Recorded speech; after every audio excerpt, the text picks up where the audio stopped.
Hey everyone, this is Steve Bogdan, and I'm the author of The Divide Between Nintendo and Nintendo Fans. And I'm here with Genki, and this is your audio recap. What do you think of the article?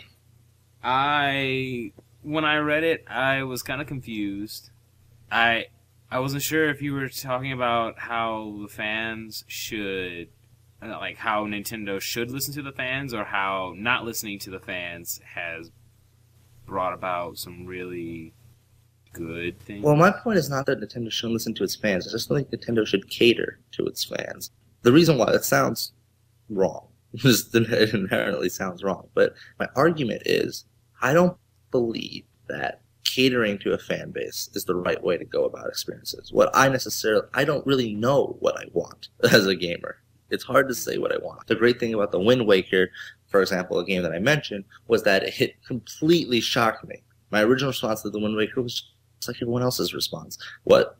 What are you doing? And then after I played the game, it opened up it just changed the way It opened your eyes. It opened my eyes. Suddenly everything became it completely changed the way I view games before they come out, and changed the way I believe I view games as a whole. I want to experience new experiences. I don't want to get what I want, because what I want is usually just going to be corrections of old games. And even if I get a perfect game, I don't believe perfection is as great as innovation, because perfection is a theoretical concept, and no game is going to be perfect no matter how much you cater to the fans. I want new.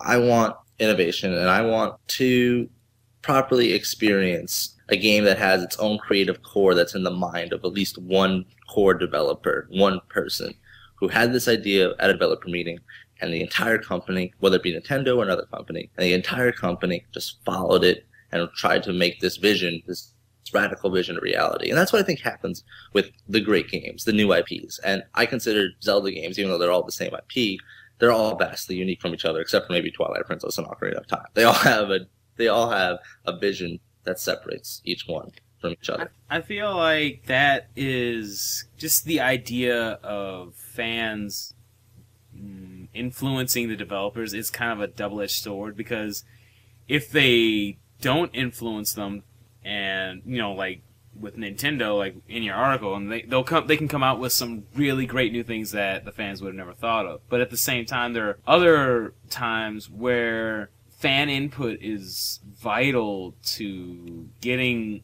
the right kind of game out there. And the thing that I think of when I think of fan feedback is maybe the Street Fighter 4 with Capcom. Maybe it's a little different with fighting games, but with the fighting games, if Capcom didn't listen to the fans, we would have vanilla Street Fighter, or maybe regular Super Street Fighter 4, without any adjustments or tweaks to make the game work better, Mm-hmm. And it's like you said, yeah, like if they listen to fan feedback, it is probably going to just be improvements and not something drastically different. But maybe sometimes that's necessary. Mm-hmm. So just for example, like the main core of this article is Twilight Princess. To me, Twilight Princess is the ultimate example of why you don't cater to fans. I didn't like Twilight Princess, not because Twilight Princess is a bad game. It's finely designed. It's a well-designed game, and it's an okay game. But it didn't give me the same experience that most Nintendo games do. And that sucks, It sucks not being able to get that same experience from a game, from a franchise that constantly delivers this new experience. I mean, Twilight Princess is just a rehash of multiple ideas throughout the Zelda franchise. Everyone compares it to Ocarina of Time, but the entire idea of a dark world, the Twilight Realm, that's a link to the past. Like, that is a direct copy of a link to the past. And then him getting turned into something else. Yeah. Link to the past got turned into a rabbit. And not just the rabbit, that part, the whole wolf thing reminded me just like Majora's Mask. The multiple masks just felt like a hodgepodge of elements and didn't have its own identity to it. I see where you're coming from there, but at the same time, I really enjoyed that game. I mean, maybe it was more so because of the writing, the story in the game. Mature. Like, it wasn't about... The big thing with that, if they want to have a story-focused game, you can't drop the story from 5 dungeons like they did. Well, they just stopped it. There's like nothing. Like, there was no character development. There was nothing going on. Like, even in Ocarina of Time, you still had Sheik, which gave you a sense of universality to the story. Like the story was a part of everything, because Sheik would constantly come up and remind you that you have a mission, and this is objective, and this is how this is connected to this, and this is how this is connected to your ultimate fight to Ganondorf. Everything was connected. There was just a point in Zelda, after you got to Arbiter's Ground and after they introduced Ganondorf, where it just stopped in Twilight Princess. It just absolutely stopped. The game stopped, and I hated that. I was completely unmotivated to keep continuing the game. Now, obviously, I kept continuing it because I love the core Zelda formula, but it didn't have any effect on me as a player. It didn't give me an interactive sense of wonder. I was playing a video game. But suddenly, it stopped being a Zelda game. It just was a normal stimulant. I felt that way about Wind Waker when it came to the point where you needed to get the Triforce pieces, and or a ton of them. I don't remember if there was 40 Triforce pieces. Yeah, the collection part.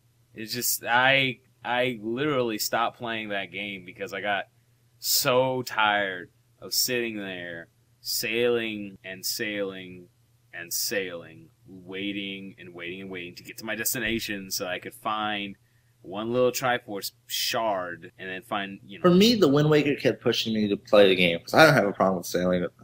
I remember I played the game, and then when I looked at internet forums like a year later, I was like, I hate sailing. And sailing didn't bother me because sailing was different. It was like, it just felt much more different. It was different, but it just dragged on too much.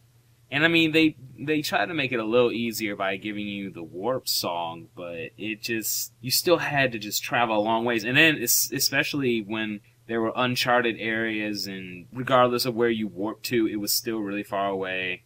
And you had to go and go and go to get to it. And it just felt like there was too much searching and just item getting. It felt like kind of like Banjo-Kazooie, but not as entertaining.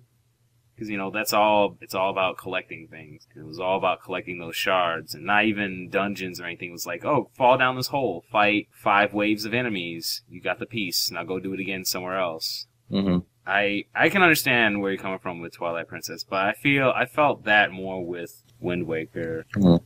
Well, this has been your audio recap. I hope you guys enjoyed the article. It's a bit of a controversial article because I'm going directly against what you want. But I hope you understand the point I'm trying to get at. If you don't, leave a comment, and thank you for your time.